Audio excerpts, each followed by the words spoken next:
There's got to be something cool to do in this area. You have a system where like everybody just goes and jumps in a car and it all... Believe it or not, the one guy who's not here, Danny, who's upstairs, it's like Tetris. He's the shop manager? Oh my god, he can move these cars around. It used to be me and Louie. It used to be me and Louie, just moving the cars around. You know about the Dream Ride event? I've heard about it, yeah. It was actually pretty incredible. Yeah. They raise an insane amount of money to look after It's great. people. I think they raised over $7 million in one weekend. Wow. And that's a lot of big collectors come out. All in one spot, or yeah, it's at a place called the Farmington Polo Grounds. $7 million. They have 1,000 cars that come. Big kids for dream rides. Wow. In crazy cars, all kids who are suffering with different illnesses. Wow. And not only that, obviously now it's grown so much that Koenigsegg are there officially, Pagani are there officially. Gunther Works came over, Hispano Suiza, so a bunch of cars came over. Miller Motor Cars did a huge support of it, but a bunch of hypercar collectors brought their collection, so you have in one lineup Sabre, Speedtail, Senna, P1, Elva, 765, you know, one collection that's all. Let me ask you, like when I grew up, okay, so I'm 39, right? When I grew up, it was one Cars and Coffee on like a Wednesday night at like nature, and the lawn chairs, you know? When did you see, because you've been doing this so long, and longer than even I've been in the business, when did you see the transition change where like the car community is so strong? Like now, when you say you're going to a car show on a Saturday, there's 5. Social media is part of it, because it's so much easier to connect everybody. In the past, an event had to be more established, like regular Cars and Coffee, right? You knew that on Wednesday, because you couldn't, I mean, if you go back 20 years, you couldn't, or 30 years, you couldn't text all your mates to say, this is what's happening. So the regular events obviously became very established, but these bigger events that can now grow in a couple of years into something very big happen more spontaneously, and all of the different Cars and Coffees, like you guys could say we're doing a Cars and Coffee, right?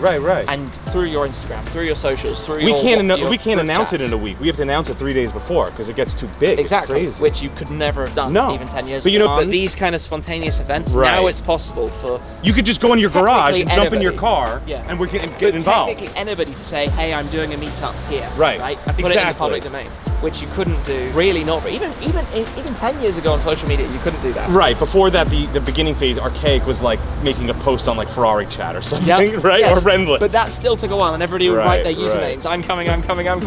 You remember that, don't you? And then people would apologize when they couldn't make it and all of that. I've been banned on those sites, and then I get back on. It's, you know, just because you like in the beginning, the moderators would like not allow you to talk to people a certain way. Now it's like a free fall. Now it's like bring a trailer. Stop you from promoting your own event, anything like that. No, but that's what I love so much. It's like when I grew up, I was in a weird way a weirdo because I liked cars. Like all my friends like sports. Yeah, but because of the early days of forums and social media, I met other people who did the same across the whole world. Right. But yeah, the Carrera GT has straight pipes, which is pretty cool. Yeah. I took those. I don't know if you saw it last year. We took a red one, white with red wheels, and blue wheels also. The Pebble. I must have seen you driving around with them. Yeah. To have those two like forbidden fruit like floating around California was pretty cool. Because you barely even see one in the States over here. Yeah. But you probably see these all. They were never sold. Right. I get it. Okay. It took me a while to like, why is this so special? Because anybody I know with a Porsche collection has one, right? So. And they're cheap. They're cheap in Europe, in London. They're but a lot of them also were tracked and driven back then, so it's like the fun. Like that one is 17,000 miles, but it looks like it is 5. But we've had other ones that were like delivering mileage stuff. But cool. Yeah, all cool stuff. We'll show you around. See so this actually used to be a Ferrari dealer. Oh really? This was built originally for Ferrari of Long Island, Ferrari of Glen Cove, before they moved to their bigger facility. So this used to be a big hangout place. Again, like we discussed. It was also Koenigsegg Long Island. Right. We actually have brochures here in the closets from Koenigsegg. Yeah, this, so back then when you didn't have the ability with social media, this was like a hangout. So my landlord, who's an investor of mine and works with me in the business, he bought the building after it became Ferrari because he said, I don't know where to go to hang out. So, because everybody used to show up on a Saturday or Sunday. The location for it. Exactly. So he opened up like a Ferrari service shop, and he never did anything with the upstairs, like for the showroom. Okay. And then 10 years later, he meets me, and then we figure this out, and we're like, let's do it. And now we revitalized this. Like Subaru across the street wanted to rent it, and he's like, I don't want to make it that. He used to come here, and he's like, I need to run away from my wife. And that's why he bought the building. Cool. So he still has a section here where he works. Okay. And he tinkers. Okay. You'll sometimes see him at 1 in the morning on a camera pulling out a dashboard of a 355. Yeah. And then it became Universal Auto Sport. So I would say the last car sold through here was probably the 360. Okay. And yeah, but like 355s, 348s, and they're all serviced. They used to leave them all out in the back downstairs. Yeah. That's Danny, by the way. Tim. Hi there, how you doing? Danny runs everything. When we were all away, gallivanting through. Shit about myself. Someone has to look after the shop. Yep. He asked, how do you move all these cars around like this? Who does it? Well, when you take everything outside like that. And he's not like a jockey, like a horse jockey. He's 6'2". Getting in and out of everything. Yeah, that's really cool. That was like the one that sold at Broad Arrow. It was a slant nose turbo Targa. There's only 31 of them, and it did a record 550. That was an 89 though, so a G50. This is an 87. But still cool. 430 manual with ceramics and buckets, which is really nice. Paint to sample maritime blue. Oh, this is beautiful. Yeah. 1 of 1 paint to sample creme white. GT3 RS 3.8 liter. Like this is, yeah, right? How cool is that? So we painted the wheels to match. Okay. This is one of my best clients' car that we sourced for him. He buys usually all our paint to sample stuff, a local guy. Yep. And then one day he'll drive here and be like, I want to buy this other car, I'm leaving this one here. So he's just like a good client like that. So you've got to roll with it and work it out. Exactly. And this car we found in Connecticut, a nice old man, never even really exposed it. No one even knew of this car. It was like really hidden. But yeah, it's like one of those colors that it's not like that loud paint to sample, but in time as it matures, like this is so special. I love the seat inserts and wheel combo. It really is a beautiful spec. What is the color? Cream white. Cream white. So nice. Very What else we got that's pretty cool here? The GT2, which is nice, the 997. The Lambo color. Okay. So you can see here the distinction. This is Ferrari red. This is Garde's red. Paint the sample on this. This is Rosa Corsa. Right. Yeah. And this is Azura. This is Ferrari paint, Lambo paint. Right. Normally on an Aventador. This is the Aventador launch color on the Roadster. Yep, the Roadster launch color. Yep. Such a good color. Oh, the interior, dark red. Right. Little contrast. Nice. Little pops. That color looks so good. And the R, of course. So he had 2 R's, and he gave us one of them for the 996. Okay. Yes. Plus we gave him back money. Yeah, we did. That'd be a decent nice amount of trade. That'd be a sweet trade. Ferrari yellow, fly yellow, paint the sample on this one. This is the car, I don't know if you ever saw the pictures, you gotta show them, Harrison. There was a flood, God, when was it, 20 years ago? And the guy abandoned his house, but put an inflatable something under the car and raised the car and attached a rope to it. And you know when the helicopters go around the hurricanes to survey all the damages? This car was just floating on a balloon in the water, saved. You gotta show the picture of this. That must be insane. So I knew this car like obviously years before I was a dealer. Look at this. Oh, no kidding. So that was when they first tried to get it higher, and then he literally saved the car by floating it. Yes. Isn't that nuts? There's so many different photos. Look how Clever, high the garage door is. Yeah. That would have been hyper viral at the time, I know. imagine. That's like one of those things that now it would hit Instagram and do like 10 million views. That did like 183 views back then, which was like earth-shattering, viral. Paint sample Viper green. That's just stars, right? You like hunting down interesting color cars. Yeah. Clearly that's a thing. I'm getting that vibe. The 4 litre, through to Pierce, the Lambo Ferrari colors. Yeah. You know, blondes and brunettes are too simple to just choose from, so I get these the car. Need something wacky. This is just so pretty, a 98. And this 3.6 turbo, this has like 600 horsepower, it's a beast. Oh, mamma mia! Absolute beast. Very cool. So what do you want to drive? Stradale, take one out? You gotta drive the manual one. That would be cool. That's an experience. Oh, you should drive Barrett. I think Barrett's is better. It is. Which one's that? This is the factory manual swap, full exhaust, like proper. Oh, proper noisy and Yes. stupid. Yes. The one that we were following in California. Yeah, exactly. Oh, okay. The one I was following in California was definitely stupid. It's like different, right? I have a problem when like I buy one, and then like I get obsessed with that one, and then it becomes like, oh, another one's available, I need to have it. Sometimes it's like not good to have 2 on the market or 3 on the same time, so I tuck them away. Yeah. But like when you have like this, especially with like the marketing and social media, this is a marketing, you know, story. Black is 1 of 11, yellow 14. Yeah. I mean the statistics go crazy.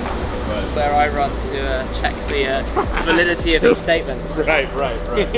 We have more on ours now than Challenge Stradale registry. Yeah. Really? Yep. Wow. The Challenge Stradale registry has, I want to say, 933. There's like There's less than F40, I know. Stradale registry has 922 cars. We have 936 on our registry. Wow. That's good. Yeah. 46 globally in Giallo Modena. Total. That's good. Total. Yeah, that's still low. Would you say 14? Should be 46. 14. You think 14?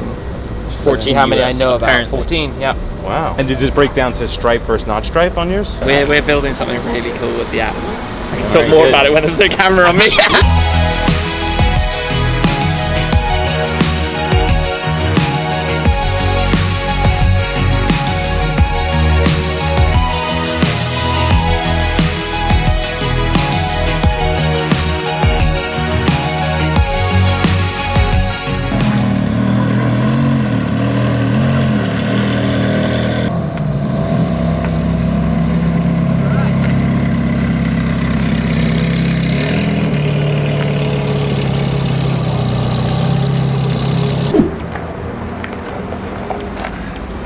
We got the keys to Shmee's car. He's gone. He's taking one of our cars. That means that we could do whatever we want with his car. See you later.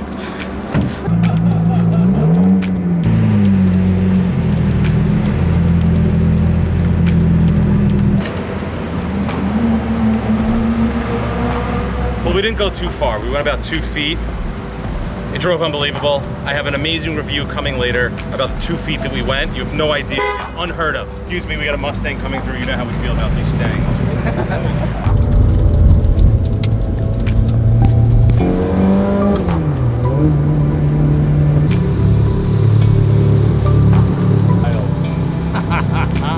And it's good because red's every other.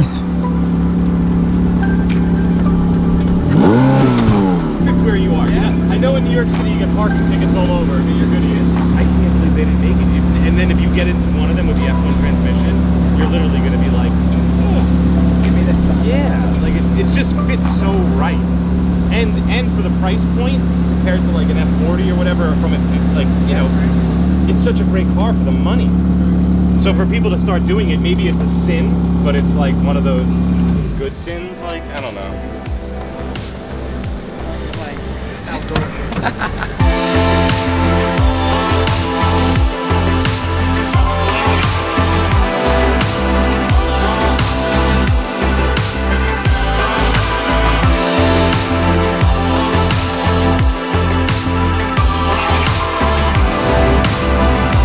So we have here a crazy corral of Stradales. This is absolutely Enzo Ferrari's dream, and we are living it for him. We have Shmee testing out the manual transmission Stradale that Barrett Friedman has concocted at 997 Garde. You can put that on the page.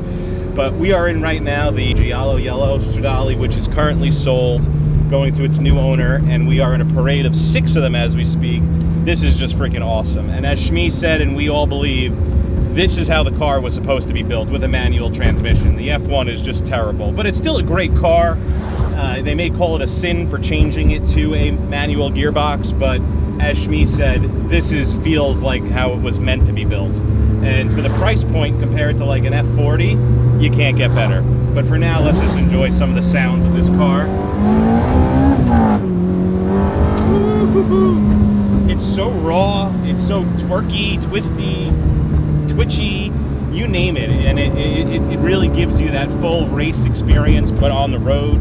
You feel the rawness, there's no carpets, there's no, you know, inner body soundproofing and stuff, so you really get that raw effect. And wow, from the, you guys can't see it, but in my rearview mirror, I just see 2, 4, 6, 8, the headlights flowing down of Stradales, which is just absolutely freaking incredible.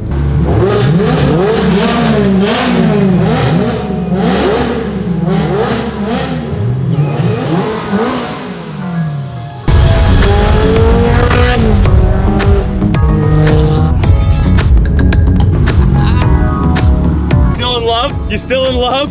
Smile isn't going anywhere anytime soon. That's hitting the ceiling.